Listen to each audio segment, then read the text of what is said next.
Welcome to AnchorSafe's largest project, 2025. This project has been deteriorating for a number of years to the point where condition of the building was evident. The main issues were concrete spalling, water ingress, mainly water damage being so close to the ocean.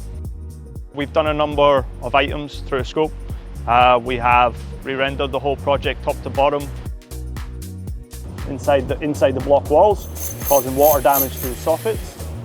We took the top layer off of the block wall. We core filled the blocks by replacing the top block and putting reinforcement in to give this a structural element. We then had to replace the balustrading with a glass balustrade.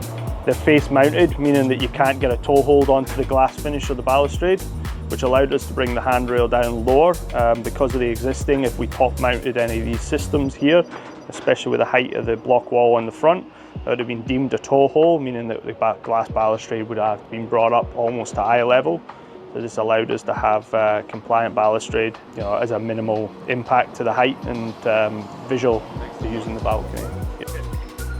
As part of this project, we repaired in excess of 13,000 liters of concrete spalling repairs. We applied render to the whole brickwork. We applied texture coating to all the surfaces for aesthetic appeal, and we finished off with elastomeric membrane to protect the building from concrete spalling in the future. So supporting along the way was really just communicating with the client, discussing problems, giving honest feedback and working through the problems together with the client, allowing them to have an understanding of what we're dealing with. On this project we had sort of layers of management.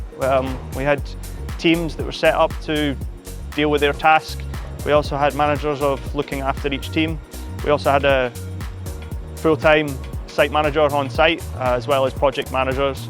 We dealt with weekly meetings that we worked through the process, making sure that we delivered quality. We also had a superintendent which had a weekly meeting. We worked through the process of delivering these items, and they inspected it at each and every step throughout.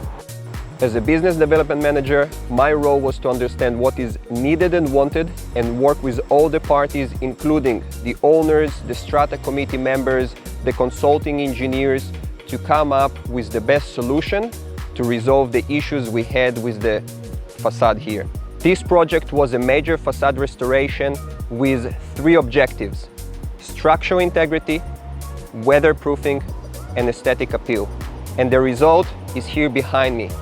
Fully restored, remediated, watertight building facade.